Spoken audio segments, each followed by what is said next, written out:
ॐ नमो नारायणाय। ॐ नमो नारायणाय। श्रीमद् भागवत कथा के इस पावन पर्व पर उसका महात्म्य श्रवण करने का प्रयास करते हैं और मेरे गोविंद की कृपा पाने के लिए श्रीमद् भागवत कथा का श्रवण करना और पूजन करना और पाठ करना इस जीवन के लिए अत्यंत आवश्यक है, क्योंकि यह श्रीमद् भागवत कथा स्वयं श्री भगवान के श्री मुख से ब्रह्मा जी के प्रति कथित है। ब्रह्मा जी के लिए उन्होंने कहा है, इसलिए ये श्री कृष्ण भगवान के मुख से निकली हुई वाणी है और इसका अक्षरशः पालन अगर हमारे जीवन में होता है तो बड़ी कृपा उनकी प्राप्त होती है। महात्मा में कहते हैं कि लोक विख्यात श्रीमद् भागवत नामक पुराण का प्रतिदिन श्रद्धा युक्त होकर श्रवण करना चाहिए। यही मेरे संतोष का कारण है। इस संसार में आने का जो संतोष है, जो परम फल है, पूर्ण फल है, वो है श्रीमद् भागवत नामक पुराण का प्रतिदिन श्रद्धा युक्त होकर श्रवण करना चाहिए, पाठ करना चाहिए।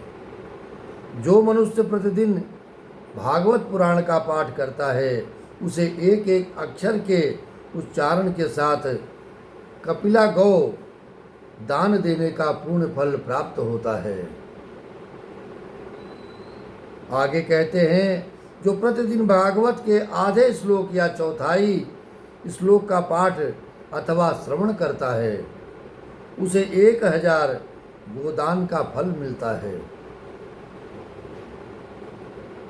भगवान श्री कृष्ण कहते हैं कि हे पुत्र, जो प्रतिदिन पवित्र चित्त होकर भागवत के एक श्लोक का पाठ करता है वो मनुष्य 18 पुराणों के पाठ का फल पा लेता है।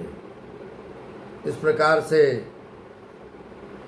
जो मानव अपने घर में वैष्णव शास्त्रों की पूजा करते हैं वे सब पापों से मुक्त होकर के देवताओं द्वारा वंदित हो जाते हैं।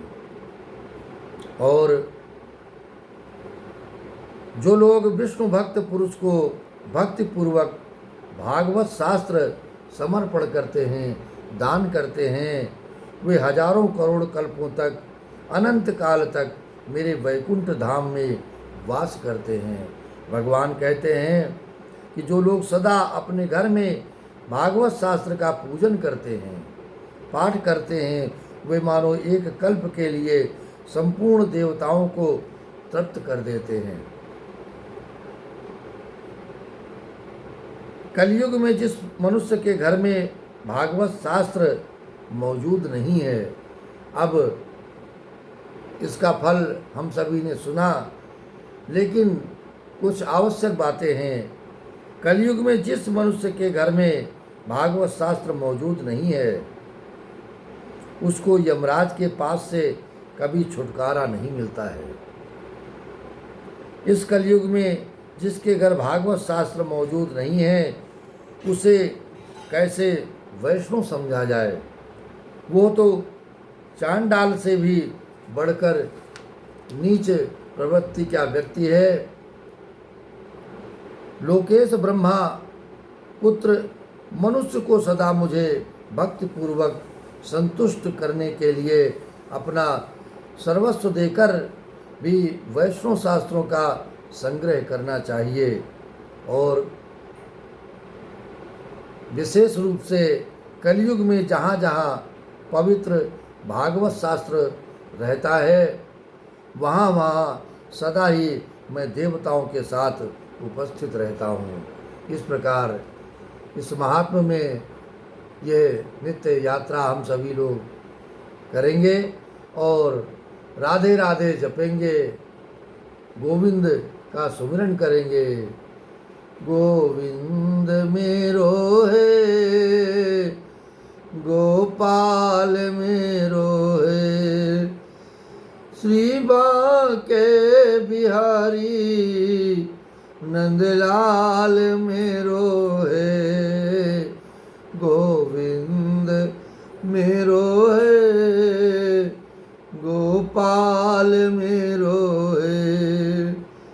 गोविंद मेरो है, गोपाल मेरो है।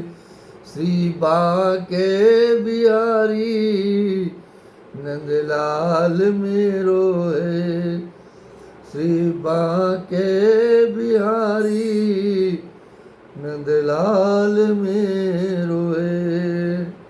जय जय श्री राधा रमण भगवान की जय। जय श्री राधे, जय जय श्री राधे श्याम।